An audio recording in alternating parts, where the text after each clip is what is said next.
akpọpụta nwa m na fonu nọla ebe ahụ welu daga sụọ ya n'afọ sụgbuo ya. Hei, ndị be anyị alụ na-eme na anụ chienu m ntị bịakwanụ ka unu nụrụ ka nwaanyị anụnwa bụ onye Ọka na Anambra steeti wee na-anụ ya na Obosi ka nwaanyị a si wee mụta ofu mkpụrụ nwa nwoke na ụmụ nwaanyị 3 nke bụ na nwanne di nwaanyị a na nwa ya kpọrọ nwa nwaanyị a na fonu nwa dị 20-something years na ya bịa ka fagwa ya nwatakịrị eruofa wee were daga wee so nwatakịrị n'afọ wee sugbuo ya fee jeekwa nga nwekwa ife ndị uwe ojii kpetara ya na ife na-esezi okwu kịta bụ na di nwaanyị anụnwa nwụọna ụlọ nwaanyị a na di ya lụta ka ya bụ nwanne di ya kpọkọjakwa ụmụ ya fajebulu oke ite dọbara nwaanyị n'ụlọ na ya si n'ụlọ ahụ pụọ nya bịa ka o jee nwa yi na-alụsị nwaanyị ejeghọ fa wee jide nwaanyị wee kopịa ife na-ekweri ya egwu. Ebee ka ndị udo na-achị na ebee ka igwe ndị Obosi na alụ niile nke a wee na-eme na Obosi tụfịa akwa ụnụ ana ya etiwe unu ya dụ ndụ ji ọkụ mmụọ ife unu meta ya egbu unu. Madam, kedu afa gị? Afọ m bụ Mrs. Nneka Udokwu. Abụ m onye Ọka Ụmụọrọmma village. Ọka Amenyi Ọka. In Reverend Father Nwanna's compound. Ọnụ Ọka ka na-anụ gị? Mba, ebe a na-anụ m bụ n'Obosi. But family m bụ Ọka, a na-anụ m n'Obosi. And abụ m onye Ụmụọta village Obosi Amụede ebe anọ m Azụbike married na Azụbike Udokwu. So can you your problem? Problem bụ na since nji wee nụọ di, God blessed me mmụọ nwoke mmụọ nwaanyị. Ihe mmụọ bụ 3 girls and 1 boy. So anyị bidokwa n'udo n'azụ. Mana since over 29 years now, di m ji wee mee travel ji obodo oyibo. Nọ n'obodo oyibo for 21 years. Anụrụ m onu ya. I've been managing with the children ụmụ m from nursery school to secondary school. Dị gị aka dị ndụ now? No, ọnwụgo. Mana etu anyị si wee bido ụwa anyị ka m na-akọ. So mụ na ya na-abụ anyị birikwa nwere nsogbu dị ụra. Ọ mezie travel jebe obodo oyibo ahụ wee nọ ya 21 years. O nwere anụrụ m ọnụ ya. To the extent na ego m nyere bụ ego ndị bankị nyere m nji azụ afịa 9 million naira. O wee travel Germany, Schengen visa. Since then, I know this man. I have ụmụaka for complete 21 years. Or they send the one ego. Even the ego ji wepo. Bukwa ego bank nsi ya. Ya help or return wire back. O nwere go mel. Ọ na ozi am na manage kwa na azụ onwe m. Gịnị mesi? This man nata. Nwere nsogbu dịrị m ya na aba. Bụsị nwa m nwoke. Egburu nwa m nwoke ka ọ nata. Onye gburu ke? Nwanne nwoke a na-akpọ Samuel Nwokoro. Kpọpụta na nwa nwoke kpọpụta vabu ụzọ that early morning abịa be m. Si m ọkwa ofu mkpụrụ nwa ka m na-alụlụ ụlọ niile a. Nlụọ ụlọ ebe a, nlụọ ụlọ ebe a, nlụọ ụlọ ebe a, nwaanyị Ọka. Msị Samuel ka ifo ụlọ na-ewekwa ya iwe ka ebe na-ese m. Ọ sị m na mma wọchị ka egburezie mmadụ ka amala onye ọ ga-afịa arụ. Ọgụ ka na-anụ wee nwụọ. Ọ na-akwa anụ ọ gwachara na m like this. Ife m fụziri m na Samuel akpọpụta nwa m na nwa ya nwoke a na-akpọ nna Nwokoro. Akpọpụta nwa m na fonu be ndị be Chukwu ụlọ debe nọla ebe ahụ were daga sụọ ya n'afọ sụgbuo ya. Nwa 21 years. O finish seminary school na Mbere Uwere. Etu a ka esi wee magbuo Echesi na Chukwudo.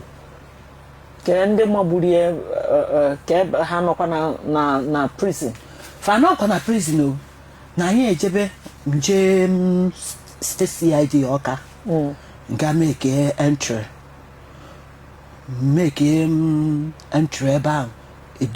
Esi from zone 9 ụmụahịa wete petition treat the case. Treat the case. Eje operation n'abalị ahụ. Jide papi ahụ. si m ka ebubezie mmadụ ka amala onye ọ ga-afịa arụ ọkwụ fụ mkpụrụ nwa aka nna alụlụ ụlọ ejidezie papi ya pụta di papi ya confess ya na ya nwaziri nwa ya nwoke ya ji amagbuo echezina nwa nwoke ahụ isi na ya magburu echezina where is he ọ ka nọ even ka di m nwụrụ kịta na ọ batara bịa na etretin m na ọ ga-agbagbu m na m kwugheri ọnụ na-ejezi court anyị eje court ekrete nwa ya nwoke ahụ wanted then papi ya kwulu ka ebubezie mmadụ etinye na prison yard etizie na prison yard ọ serve for the 5 months arapia release ya asị na nọ ndị obosi ndị ọnụnụ n'okwu jee bel ọnya ma ụkọchukwu m ihe niile mgbachi nkịtị nọlụkwa na-asị chukwu n'oge ma nke ka mma mana ya ọ dị time nwa nwoke ahụ bata n'ime be m ọ na-etretin la ka nwa isi na ya sugburu nwa gị na kwuchi nwa m nwoke a confessịrị before nwụọ ka a sụrụ ya daga na Chizoba hospital ka ọ nọ nwụọ sị m mụọ m n'ọkwa nna akpọrọ ya na fon were daga na-asụ ya n'afọ o ife nwa m nwoke gwa m before left n'ọkwa nna obele kpọrọ ya na fon were daga na-alụ ya n'afọ. Then mgbe court declare wanted, what happened? Nwezi mụ na onwe m na-ekwe m okwu otu akaba si threat na m sinsi mgba nwa m na-threat m na-achọgharị m anakọtara iko join with my husband self chụba m nọkọta mgbafere ọsọ si ogene bụ ife nka mgbachi nkịtị na-enebe n'anya oke anyị nọrọkwa nsi chukwu n'ọsọsọ gị ga-ekpe ihe ọnọdụ a nọ n'obosi n'ọsọ gị ga-ekpe the boy nọkọta obulu machine ọbata n'ime my house onye anya vum si mma na-ekwugheri ọnụ ka o wesi ya my life ihe a ka ọ gwa m ọ bụ na nsi asị tie chukwu welu ndụ m den okwuche enye anyị mkpọkwuo ndị ụmụ okorobịa seti ahụ si ya biko jee yọọ nụ m onye a harapụ m aka ka mme ndụ m. So ke ihe meziri di gị mechaa nwụọ di gị yara arụ wee nwụ onwekwa ebe a yaba amakwa m ọfa ma jegburu ya di m nọkọta yaba arụ adonọkọ m na-arụ ọkụ pịam ebiri ejebe ụlọ ọgwụ elu na Chizoba hospital ọ na-etisi ụsọ kee ụdị ife dị ife a afta ka nwanne di m a na-akpọ Ebuka Udokwu na nwunye gbechara aka m nye di m tibe kee ụdị ife bụ ife a Russia ayiwolu blood tinye blood tinye drip from there give up a na-ekwu na di m give up anyị ncha niile ka nọlụ na n'ụlọ ọgwụ nwanne di m ahụ a na-akpọ Ebuka Udokwu bụ onye na nwunye egbere aka m wee bie di m wee tọnụ wee jebe my house ruo kpọchie the 2 houses wuluke kpọchie ya ebuchezisi ozu mọchụarị ka m bata be m ọ sị m na mama smell this house no property. Unu alụrụ ụlọ naanị ha? Mba, that is our father's compound. Ọ dịghị ụdị ọkpala? Ọ dị m bụ dị ọkpala. Kemgbe nna dị gị nwụọ? O tegara ekwudoro m ya mana ọ nne di m ka m kwudo. So di m bụ dị ọkpala. And anyị ncha niile bili na boys water about a 4-room stall boys water. So from there ọ dị elotezi mgbe ọ dị m si ya ka anyị esi lọta ụlọ because things is going well for me na-enweta ego mgbe ọ dị m si ya ka anyị esi lọta ụlọ ọ sị m n'ebe a nụwa na onye nwatiri foundation na ana ahụ we say ngwa let's start ka mmadụ nọ comfortable otu aka isi wee lọta ụlọ wee banyesi ebe ahụ hapụkwala the old one ebili then nwanne nwoke nke ọtọtụ na-amanyite ọsị ya na ọ chọkwa ịlụ ụlọ ọsị ya ngwa ya lụọ saịdị a ọlụkwa nke saịdị ahụ onye ọbụla n'ọlụkwa mana nke ahụ ezuru olufa after ka di na ahụ nwụcha it's not up to 2 weeks Ebuka Chukwuemeka na Ebuka buru juju na-edu juju ha bụrụ wee jee na-edu juju wee jee donye n'ime the house.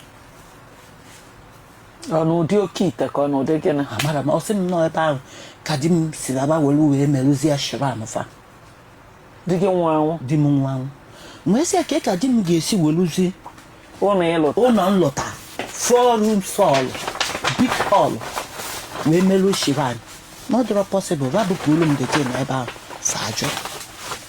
I went to woman rights Amaọbịa wee gwaba wee sịra ke ka m esi welu ụlọ ha otu a 4 rooms hall unu wee si na di m nyere unu kunu wee mee kunu wee wee melụ m shrine not draw possible unu atrai kwana ya then persist ndị woman rights ahụ nke Amaọbịa pụta gwafa sịra they should open that door ha tries kwana ya di ọ sịrị na ọ jụrụ ya ajụ ka ezuru esi na iji wee ka certificate iji o ji eji wee divorce ya ka ihe iji wee je kpọchizie ọnụ ụzọ ya mepere ọnụ ụzọ ya buru na ọgwụ a bupụ ebe ahụ na mmadụ ada aba lụsị ọnụ ọbụla ọgwụ ya nọ na ya otu a even all property dị n'ụlọ ma otu a kabasị wee daa ya ọbọ onye bute oburu ma ndị buru crate ma ndị buru ebe ka na-anọ mgbe ha na-ebu ya in my present the woman say na ọ dị m dunyere mbụ nwanne di m ịnọdụ ha banye na be gị mba nye nwere ka nọ na the shop nke gị nwee n'ebe ọzọ eme business anọ m na mgbuko Obosi eme business so nye nwa nọrụ na the shop o bukosiri all that thing so ha ncha niile otu akabasị property m niile juru a na befa. So kedu nke dugara gị n'ọgwụ nke anụ nwee na ebe a? What happened? Ebuka na Chukwuemeka pụtara on 19th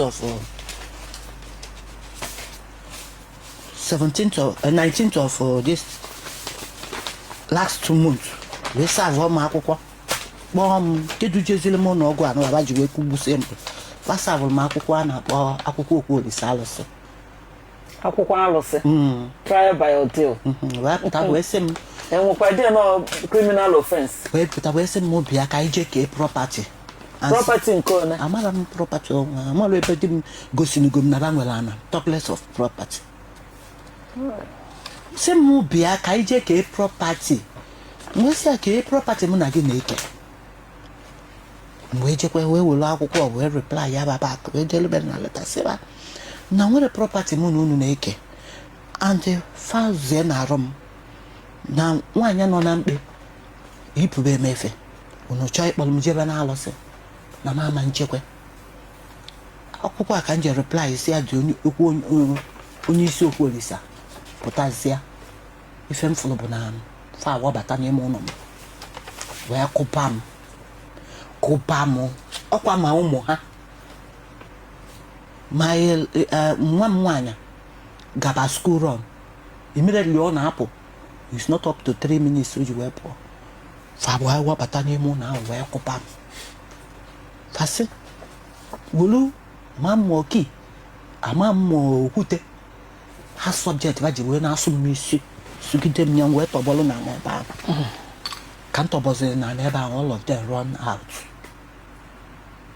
then somebody knows around wee kpọba nwa m na phone si agbachi tebe azụ na ndị a jụrụ n'ime ụlọ mama ha na-akụgbu mama ha nwa m nwaanyị wee gbachie tezi azụ mgbe o ji agbachie tezi azụ atọbọzi m na the house na-emezi aka otu a na-emezi aka otu a si abịa anya bịa anya nụkwa n'ọgụ ya nụkwa n'ọgụ ya bịa ọ bịazie m si ya jee kpọta m moto ka ebuche m n'ọgụ ebe ebutezie m bujerezie n'ọgụ I cannot talk ifu the video ya etu a ka m si eme aka otu a adị m afụ ụzọ adị m eme fonu m nchọ ka m wee rekọdụ ọba mgbe ha na-abata ha nanyere m the phone tufuo emechara ha arrest emere arrest Obosi police station. Okay. Ebe ahụ ka ụmụ m jee because I didn't get myself. Ụmụ m jee ebe ahụ jee make entry. Ofu onye nke ada buru ụzọ gbaje ebe ahụ jee make entry. Then nke ada ahụ wee chọlụ divine wee jebe na n'ọfịs ebe ọ na-ebu crate mmanya wee ruo ebe ahụ wee ejidetezie mkpụrụ na police station. We say yes, ya no go ebe a ka o jegodo ka ama na mama ya dị nta na ọ bụ na mama ya dịrọ ndị na oge si ebe a wee jebe gbadaba prison yard So ebe a ka edebezili ya. The same that day kwa. Ha je kpọta gọvanọ Obosi. O mezie chukwuru ahụ. Mana ka ife niile a na-eme na be m, that man bụ ihe m bụ ụzọ je kpesịalụ bụ o mezie chukwuru ahụ. Ọ sị gị gịnị? Ọ sị m na ọ gwakọtagokwe ndị be di m. They should leave me alone. Fasị na mụ na ya na-atọ ụtọ. N'ọnya ma o ji akwụnyelu m. Na mụ na ya na-atọ ụtọ n'ọnya ma o ji akwụnyelu m. Na aka ya pụgokwe. Ngwakwa ka eze ka anyị si wee jidezie Divine. Bụ onye na-asụ m hard subject n'isi. Ife m fụzara bụ na Divine ijezie gụbụ omezie chukwuru ejezie kpọọ nwanne m nwoke bụ di ya ji bụ ụzọ akpọndụ si ya ka ije release Divine ka o jee ka ọ fụ onye o tigburu n'ụlọ ọgwụ ka amalụ ka e esi wee mee hospital bill. Nwanne m nwoke wee si ya na nsogbu adịrọ jekwe nke unu treatie nwaanyị na ọ nọkwa na detendu too much to the extent na ejebere scan. N'ife ọbụla ejere scan abụrụzi obere ife. Anyị na Nnewi ka ha na-achọ ije dị scan. Fa kaba arụ kaba jekwe ma ọ bụrụkwa ka o jee kpọpụta ya ka ọ emechi okwu. Ha kaba arụ ka ejegode fụ nwaanyị a n'ụlọ ọgwụ. Ihe ka gwasịra o mezie release efe. Otu a ka esi wee abebe m abandon n'ụlọ ọgwụ. I thank God.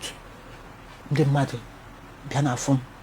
Ndị mmadụ bịa n'afọ m. Anyị wee megidezie wee nọsịa n'ụlọ ọgwụ ala wee pụta. So co release Chafa. They didn't come to the hospital. And they didn't ask you. No, na ba mo bata. Oh, nke kasị njọ about 3 days ago can say from hospital where bata. Fanaba mo pụta mo. They are sick kadokwa n'ime that compound. That's okay. We've heard you. Just well with your soul in Jesus' name. Amen. I want to start talking here, but be rest assured by the grace of God that you can get justice. Amen. That's the only thing I want to say for now. Amen. Because let's leave it here. God to go to. I'm on a process I gauge you. Okay. Let's know the process we're going to follow. It's pathetic. It's pathetic, especially physical. At least some mother so magedaka. Onye soro daga obo more obo mother.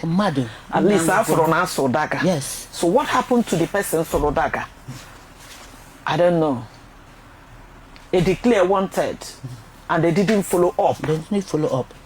And you didn't follow up too. I did. I follow up. I come neje. And meet my IPO. Maureen. Onye was in charge of the case. It's okay. Let me not go further. I will as well try to invite them. When I invite them, if they come, that will be fantastic. We'll hear from them. We'll hear from them.